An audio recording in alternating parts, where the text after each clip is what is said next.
All right, we're here with head coach Sean Nahas after a 3-0 win over the Orlando Pride. Coach, a complete wire-to-wire win. If you could, just give us your opening thoughts on the match tonight.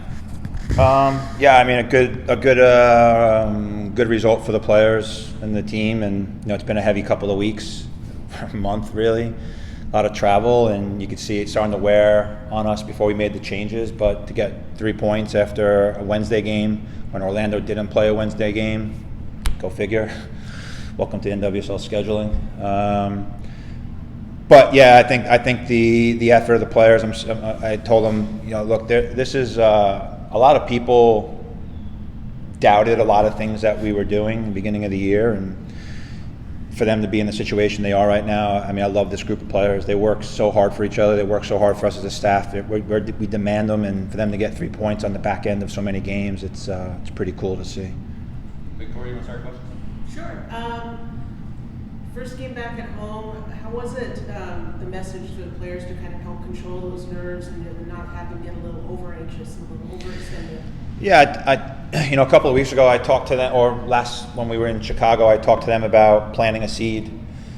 And then each day in each game, we want to make sure we're watering that seed. And whether we're home or away, we want to make sure that we're doing what we can to give ourselves the best chance. We're gonna die by the sword. I mean, we're gonna be who we are, and it's the only thing we know. We're starting to learn how to vary things up a little bit, but it's always good to come home. I think if we were on the road for this game, maybe a little bit different, But being home in your own bed, you know what you want to eat, you know where you're at. I think that little boost helped us tremendously, and the crowd helped us, And yeah, I'd much rather this game be home on the back end than if it was away. So it helped us tremendously. And then heading into the World Cup, how important was it to get players like Ferry and Wingate and Madsen all on the same page and get them all rolling together? It's not a matter of that. It's just the fact that they earned it. We don't do anything because we want to we don't do hand-me-downs here. And that's I showed a picture to the players before the game about. There's 2 pictures of a line of people that want to take a shortcut to win, and there's a table with no one at it who don't want to do the hard things to win.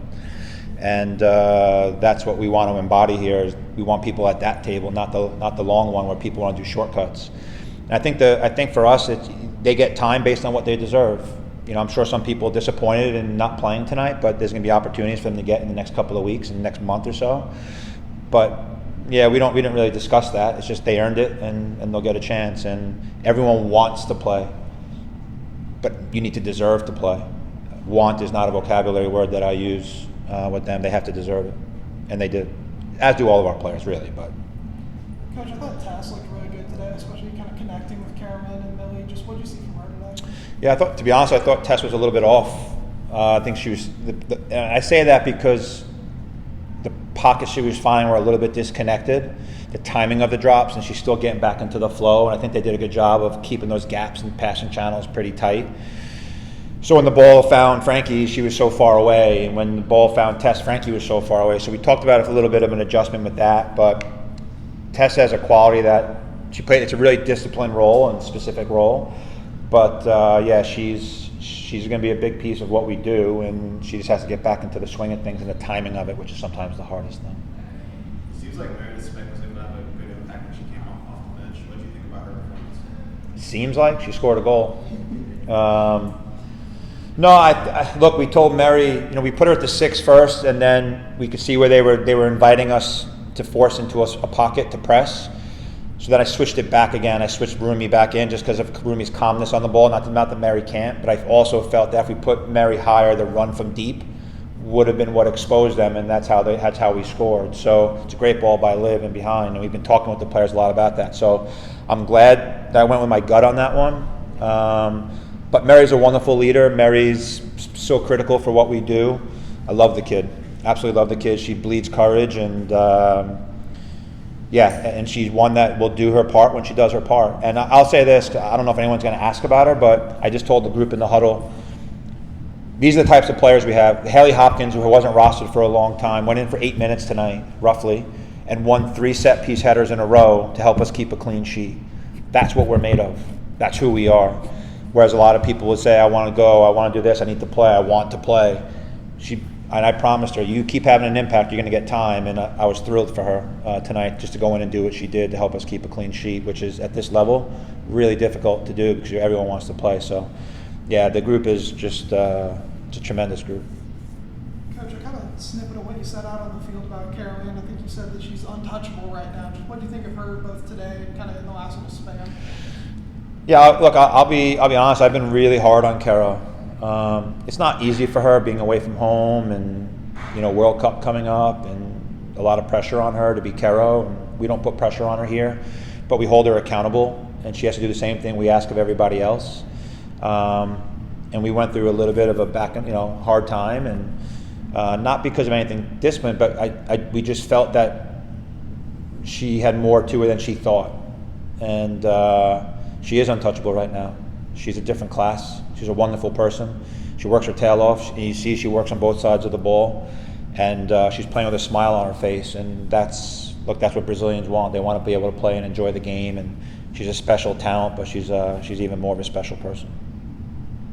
You talked about the clean sheet and how difficult that is in this league, and your team has 6 of them this season in 12 games. So can you talk to us a little bit about what has made your team so successful defensively? I think it's our structure and possession. We're not so stretched out. I give Nathan a lot of credit. He's part of he does our out of possession stuff. I'll be honest, it's not my strongest suit. I like the ball. But if we possess properly and we're in the right pockets, then it makes his job easier and the rest of them. We got a little bit stretched in the second half, where they found really good spaces, and the sixes were getting drawn apart. But you look at KK, she blocked 6 shots, inside the 18, just desperation. Malia's been tremendous, and the recovery runs, and I never really felt desperate, but I was getting a little bit tipsy, getting a little bit worried. Someone was still 1-0, but I think this is what I told the group all the time. Teams can't beat us if we have the ball, and we're not good if we don't. That's how we want to play. So the fact that we've done, I don't know the stats. I don't know. I'm assuming they were about average of what we normally are.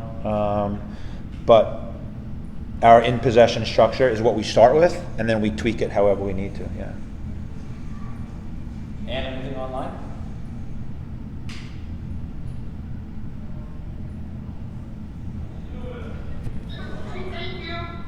Great. Thank you. Awesome. Good. All right. Thank you. Thanks, guys. Thanks, Appreciate it.